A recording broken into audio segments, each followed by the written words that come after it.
반갑습니다. 도서울부동산TV의 서인철 대표입니다. 2024년 12월 부동산 동향에 대해서 잠깐 살펴보도록 하겠습니다. 자, 먼저 미국 대선에서 도널드 트럼프가 재차 차기 대통령으로 당선되면서 국내 부동산 시장에선 서울과 지방 양극화 확대라는 먹구름이 끼고 있습니다. 지난 10월 한국은행 기준금리 인하 여파로 시장의 온기가 퍼질 것이 기대됐지만 미국 공화당 트럼프 재집권이 확정되면서 국내 환율부터 미국 금리 기조까지 분위기가 급반전되고 있습니다. 트럼프의 선거 공약인 관세 인상뿐만 아니라 감세, 확장 재정 등으로 인플레이션 조짐이 나타나면 미국 연준에서 기준금리 인하를 중단하거나 오히려 인상하는 등 인상 기조로 전환할 가능성이 커지고 있어 부동산 시장 활성화를 기대하기 힘들어졌습니다. 특히 미국의 강한 보호무역주의로 물가 상승 압박이 더해지면 국내 대표적인 안전자산으로 꼽히는 서울 부동산이나 강남 등 이른바 똘똘한 한 채로 국내 유동자금이 쏠릴 수 있어 서울과 지방 양극화 현상이 더 커질 수 있다는 예상이 나오고 있습니다. 실제로 정부가 서울 집값과 양극화 현상을 잠재우기 위해 88 부동산 대책, 그린벨트 해제 등 각종 대책을 쏟아내고 있지만 서울 강남권 등의 선호 현상은 오히려 더 짙어지는 분위기입니다. 이런 모습은 청약시장에서도 나타나고 있는데요. 건설업계에 따르면 최근 공급에 나선 DH대치 에델루이의 1순위 평균 청약 경쟁률은 1026대 1을 기록했고 지난 9월 분양에 나선 청담 르에도 수많은 청약자가 몰렸습니다. 반면 지방 분양시장은 그야말로 처참한 수준입니다.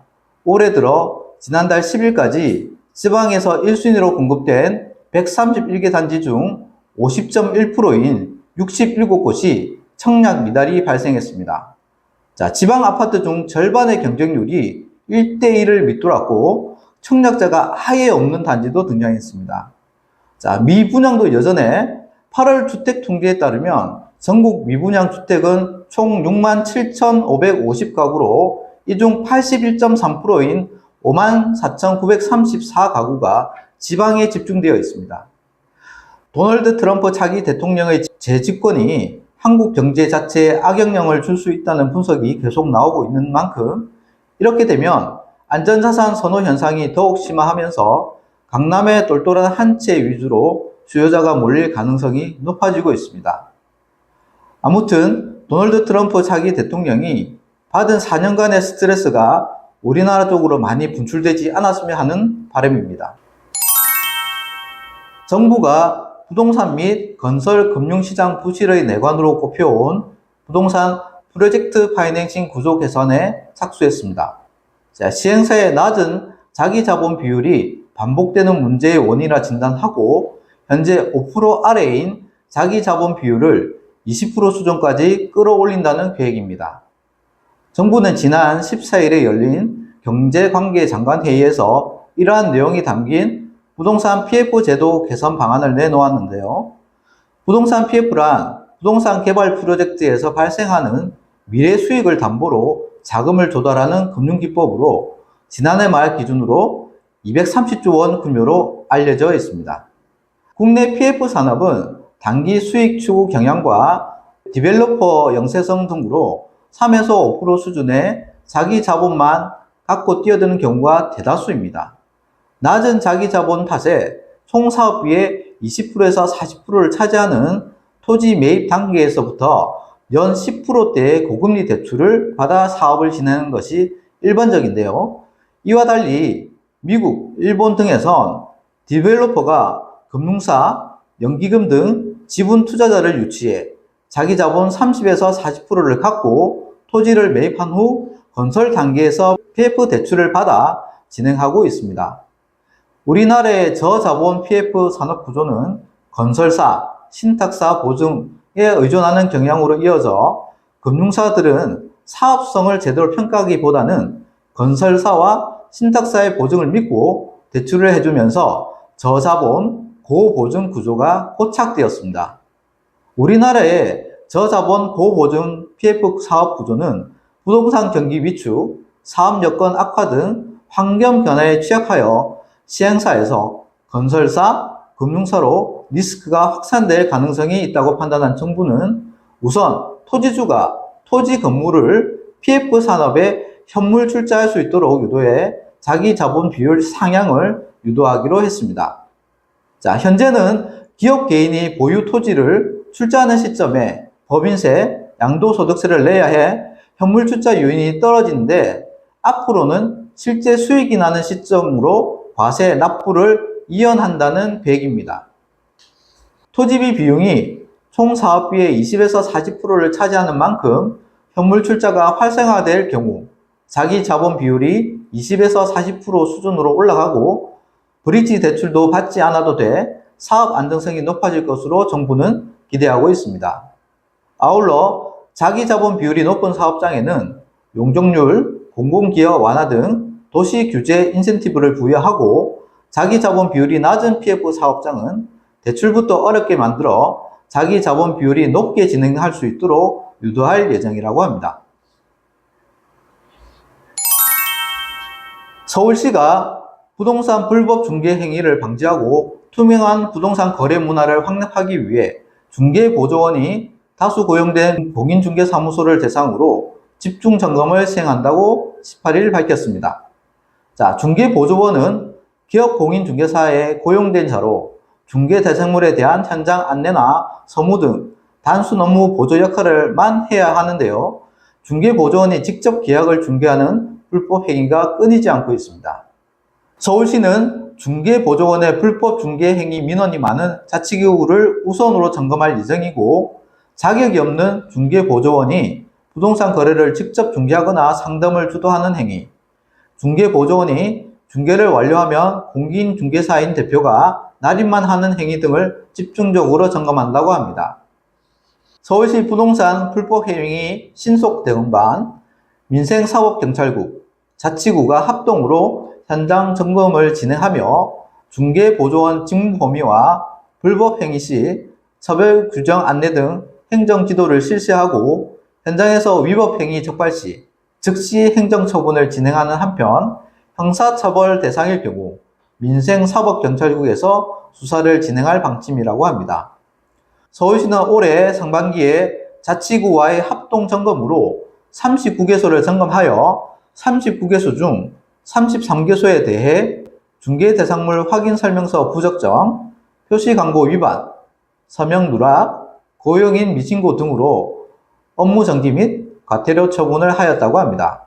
저희 도솔부동산은 저뿐만 아니라 저희 사무소에 계시는 모든 분들이 공인중개사 자격증을 가지고 있으며 앞으로도 저희 사무소에서 중개업을 할 수 있는 첫 번째 필수 요건이 자격증 소유자임을 명시하여 스마트함에 전문성까지 갖춘 도솔부동산을 많이 찾아주시길 바랍니다. 부산 자영업 위기가 심각합니다. 올해 폐업한 음식점이 지난해보다 75%가 늘어난 2,000곳이 넘는데요. 이 때문에 상가가 텅텅 비고 있습니다. 자, 부산 번화가의 상징인 광복중앙로 일대에 하나 걸러 하나 상가가 비어 있습니다. 자, 영업 중인 상가도 관광객을 대상으로 한 저가의 기념품 가게가 다수여서 관광객이 빠지는 밤이 되면 썰렁합니다. 그리고 동네 상권의 중심지였던 부산대학, 가장 목이 좋다는 정문 앞 사거리의 핵심 상가마저 비었고 교문 바로 앞 소형 상가들은 문을 연 곳보다 닫은 곳이 더 많습니다. 코로나 때보다 더 심각한데요. 2022년 1분기 14%가량이었던 남포동의 공실률은 올해 2분기 22%로 육박하였고 부산대 상권은 더 심각해 공실률이 24% 가까이 올랐습니다. 고금리와 고물가 그리고 내수 부진 탓에 자영업이 부진한 게 가장 큰 원인입니다. 자영업 대표 업종인 음식점을 보면 코로나 때인 2022년 1,700여 곳이 문을 닫았는데 지난해 1,200여 곳으로 폐업이 줄어드는가 했지만 올해는 현재까지 2,100여 곳이 폐업을 했습니다.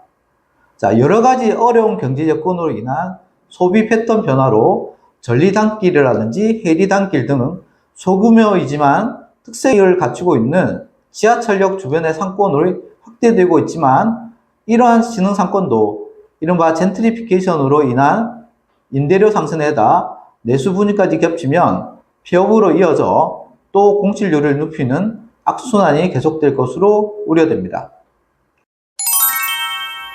현재 부산 최고 핫플레이스로 젊은 층의 수요가 폭발하고 있는 광안리 해수욕장 해안가 중심부에서 34년 6개월 동안 영업을 해온 레스토랑 게스트후가 지난 9월 30일 문을 닫았습니다. 게스트후가 문을 닫은 이유는 높아져만 가는 임대료를 감당하지 못해서입니다. 자, 게스트후 월 임대료는 2011년 1,600만원에서 2019년 2,800만원으로 올랐으며 코로나19 기간인 2021년에도 2,950만원으로 임대료가 상승했습니다.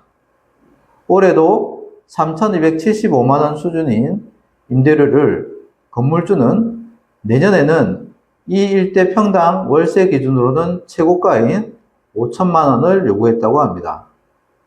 이에 임차인이 난색을 보이자 결국 건물주는 계약 해지를 요구했고 현재 개수가 떠난 자리에는 전국에 지점을 둔 대형 오락실이 입점해 현재 리모델링 공사를 벌이고 있다고 합니다. 이러한 일반 자영업자들이 떠나면서 벌써부터 젠트리피케이션 조짐마저 보이고 있습니다. 현재 광안리 해안가에는 대기업 프랜차이즈 무인 가게 형태로 운영되는 셀프 사진관, 전국구 대형 오락실 등이 연이어 들어서고 있으며 실제 해안가 약 1.4km에 걸친 상가 거리에 즉석 셀프 사진관만 13곳이 있습니다. 이대로 가다간 무인 점포나 대형 가맹점만이 남아 전체 상권에도 악영향이 올 수 있다는 분석이 나옵니다. 광안리 일대에는 바다 조망이 가능하고 행사가 연중 이어져 과거 횟집, 고깃집, 카페, 호텔 등 다양한 형태의 자영업이 성업한 곳이었는데요. 최근 들어 개성 있는 가게는 점점 사라지고 무인 점포가 우후죽순 늘어나고 있습니다.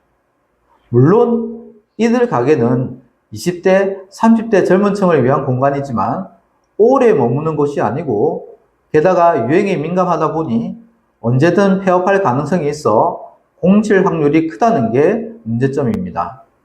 자, 이런 공실이 하나둘씩 생기기 시작하는 순간 사람들이 광안리도 이제 죽었네 라고 판단하여 상권이 침체기에 들어갈 수도 있는 것입니다.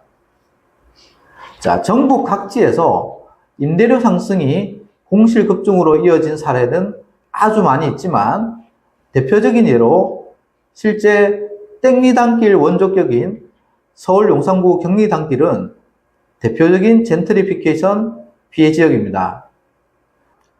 2010년대 중반 그 시대의 트렌드를 이끌며 상권 호황을 누렸지만 점차 임대료가 높아지자 이국적인 분위기의 식당과 카페 등을 운영하던 자영업자들이 모두 떠나 2019년 경리단길은 공실률 26.5%로 서울 1위를 기록했고 현재에도 상권이 여전히 회복되지 않고 있습니다.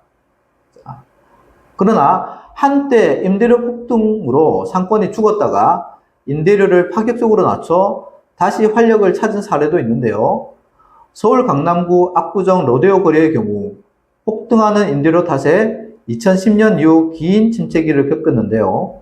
하지만 상가를 1년씩 비워두는 것보다 합리적인 월세로 상권을 살리는 게 낫다고 판단한 임대인들이 뜻을 모아 2017년부터 임대료를 낮춰주는 착한 임대료 운동으로 당시 1층 1,500만원 수준이던 월세를 절반으로 낮췄고 이에 압구정 소규모 상가의 공실률은 2019년 1분기 6.7%에서 지난해 0%를 기록했습니다.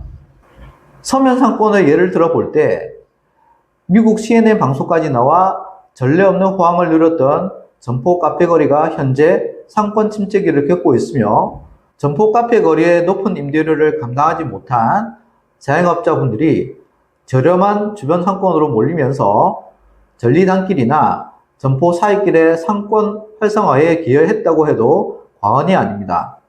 결국 상권이 형편화하면 재산권에 피해가 간다는 장기적인 관점으로 임대인들도 임대료 상승에 대한 고민을 해야 되는 시점이 아닌가 생각이 듭니다.